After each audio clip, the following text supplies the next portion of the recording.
절 말씀부터 17절까지 보도록 하겠습니다.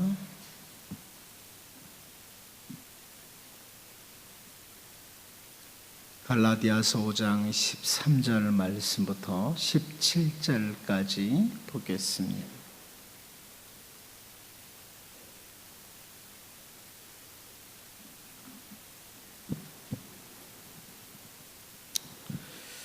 형제들아, 너희가 자유를 위하여 부르심을 입었으나 그러나 그 자유로 육체의 기회를 삼지 말고 오직 사랑으로 서로 종노릇하라. 온 율법은 내 이웃 사랑하기를 내 자신같이 하라 하신 한 말씀에서 이루어졌나니 만일 서로 물고 먹으면 피차 멸망할까 조심하라. 내가 이르노니 너희는 성령을 따라 행하라. 그리하면 육체의 욕심을 이루지 아니하리라.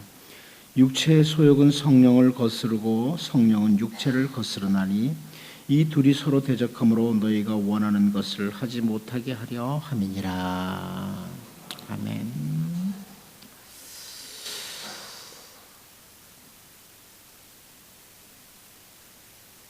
우리 조국 대한민국이 일제에 의해서 강점을 당하고 약 한 세대를 지난 후에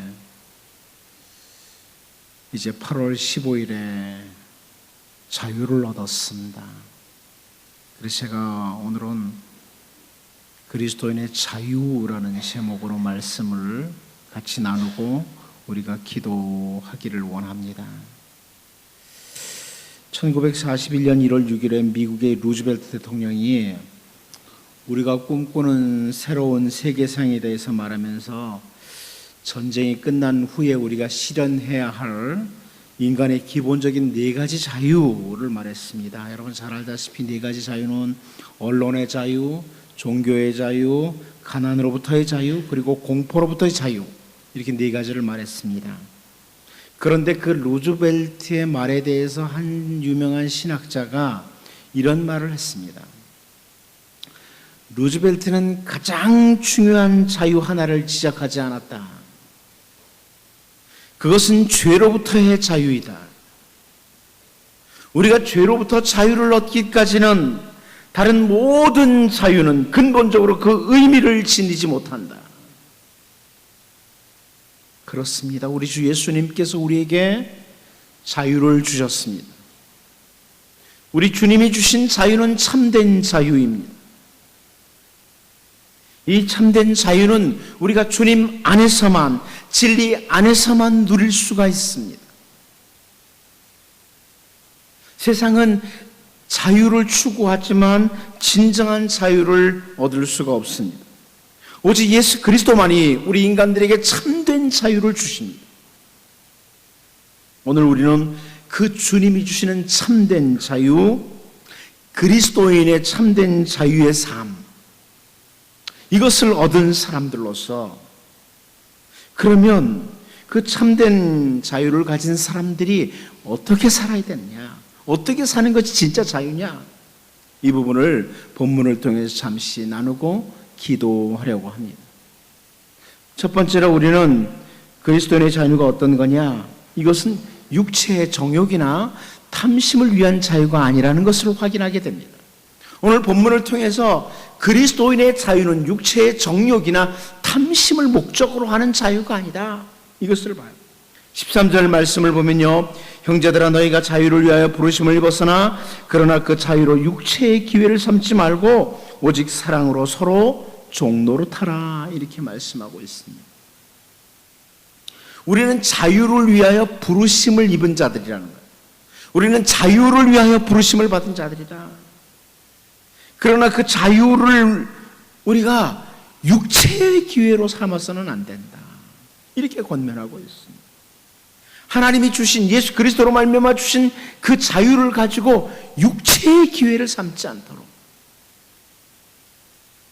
여러분, 에덴 동산에서 아담과 하와에게 주어진 자유를 잘 압니다. 하나님께서 아담과 하와를 로봇으로 만들지 않으시고 선악과에 대해서 자유롭게 선택할 수 있도록 명령을 주셨습니다.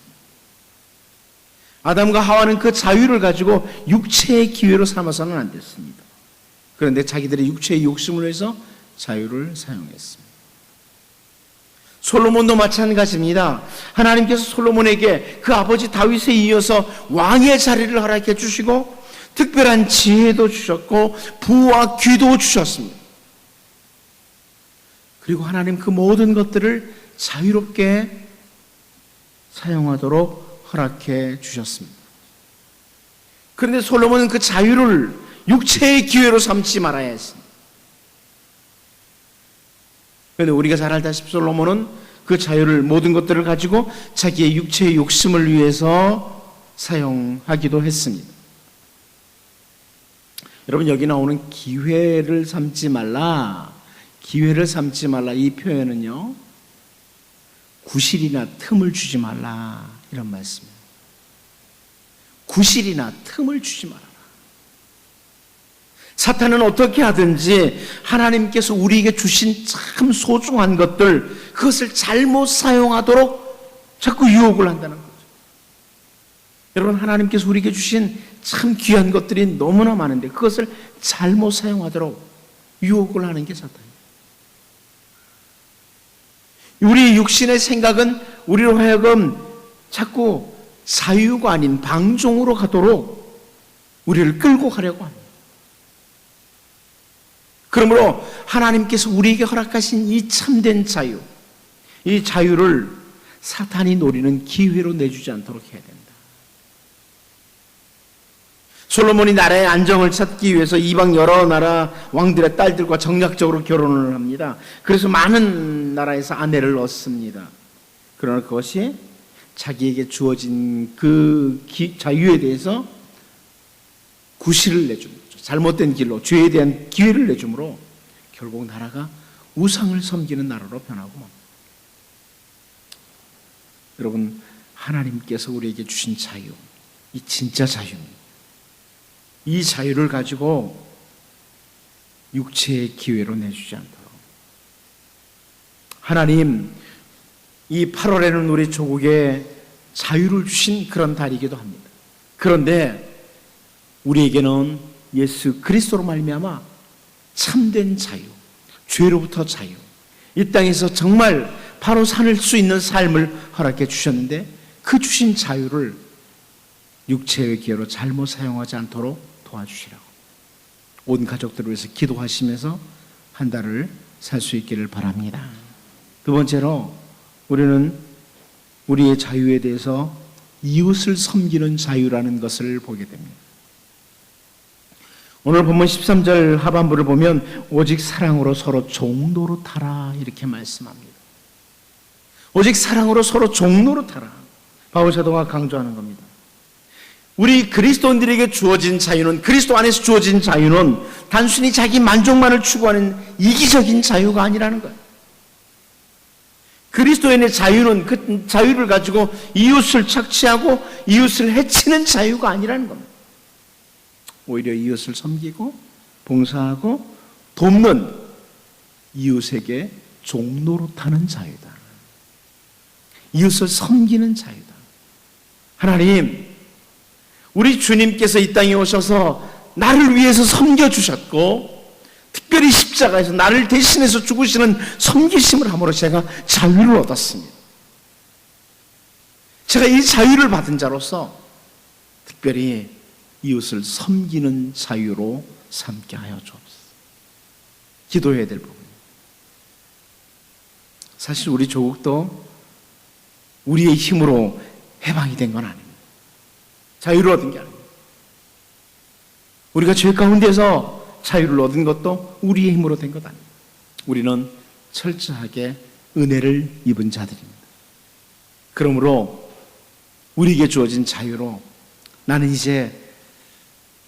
이제부터 한 달 동안 혹은 남은 생애를 사는 동안에 사랑하는 내 가족들을 혹은 내 이웃들을 섬기는 자유를 가지고 살겠다. 바울 사도는 자유라는 것은 단순히 자기 만족을 위해서 추구하는 것이 아니라고 강조하고 있는 겁니다. 그리스도인의 자유는 사랑으로 종노릇하는 자유다. 우리 한 달 동안 이 자유를 좀 생각하면서 하나님, 내가 이웃을 사랑으로 종노릇하는 자유를 가졌습니다. 이제 섬기는 자로 살게 해달라고 기도하시면서 또 한 달을 살 수 있기를 원합니다. 마지막 한 가지 더 봅니다. 우리의 자유는 율법을 완성하는 자유입니다. 14절 말씀을 보면 온 율법은 내 이웃 사랑하기를 내 자신같이 하라 하신 한 말씀에서 이루어졌나니 이렇게 기록하고 있습니다. 바울은 여기서 사랑으로 역사하는 그 믿음으로 우리가 구원을 받는다면 율법은 필요 없는 것이냐? 율법은 지키지 않아도 되고 율법은 파기해도 되느냐? 이런 문제에 대해서 언급을 하고 있는 거죠. 바울 사도는 율법이 우리의 구원의 조건이 될 때 그것은 잘못된 거다. 그러나 율법 자체가 전혀 쓸모없는 것은 아니라고 말하는 거죠. 그래서 바울 사도는 율법의 핵심이 어디 있느냐? 이걸 일깨워 주는 거예요. 여러분, 율법의 핵심이 뭐예요? 사랑입니다. 우리 주님도 그렇게 말씀하셨어요. 하나님 사랑, 이웃 사랑, 이것으로 율법을 요약하셨습니다. 바울은 오늘 본문에서 사랑 안에서 율법이 완성된다, 이것을 강조합니다. 서로 물고 먹으면 피차 멸망한다는 것, 이것을 말하면서 사랑을 강조하는 거죠. 사랑으로 율법을 완성해 나간다. 여러분, 다시 말씀드리지만 율법은 우리의 구원의 조건이 아닙니다. 우리는 믿음으로 구원을 받습니다. 그러나 구원받은 하나님의 백성들이 사랑으로 율법을 완성해 갑니다. 그래서 어떤 분이 그리스도인의 자유에 대해서, 그리스도인의 자유는 소극적인 의미에서는 죄와 율법과 죽음으로부터의 자유다. 소극적인 의미에서는. 그러나 적극적인 차원에서 보면 하나님의 영광과 인간 사랑을 위한 자유다. 이렇게 표현했습니다. 우리는 소극적인 의미에서는 죄와 율법과 죽음과 이런 것으로부터 자유를 얻은 자유예요. 그러나 우리 적극적으로 우리에게 주어진 자유는 하나님의 영광과 인간을 사랑하기 위한 자유다. 근데 이게 어떻게 가능하냐? 우리가 어떻게 율법을 완성하는 자유를 누립니까? 우리 힘으로 어떻게 가능합니까? 사랑이요? 조금은 할 수 있을 것 같아요. 그러나 내게 조금만 힘이 들어도, 조금만 어렵게도 우리 사랑을 잘 못해요. 어떻게 합니까? 그래서 여기 16절, 17절에 말씀합니다. 내가 이르노니 너희는 성령을 따라 행하라. 그리하면 육체의 욕심을 이루지 아니하리라. 육체의 소욕은 성령을 거스르고 성령은 육체를 거스르나니 이 둘이 서로 대적함으로 너희가 원하는 것을 하지 못하게 하려 함이니라. 성령을 따라 행하라. 우리가 성령의 지도를 받을 때, 순간순간 성령의 지도를 받을 때 율법을 완성하는, 사랑을 하는 자로 그 자유를 갖게 된다는 겁니다. 그래서 우리는 이번 8월 달에도 성령의 충만함을 위해서 기도하기를 원합니다. 늘 성령의 사람으로 살 수 있도록. 특별히 8월 달에는 이제 남녀 전도의 수련회도 있습니다. 성령의 충만한 사람들로 설 수 있도록 기도하셔서 적극적인 성령의 인도하심, 그래서 율법을 완성하는 이 사랑의 자유를 가진 자로 온 가족들이 살아가는 8월이 될 수 있기를 원합니다. 이 시간 같이 한번 기도하겠습니다.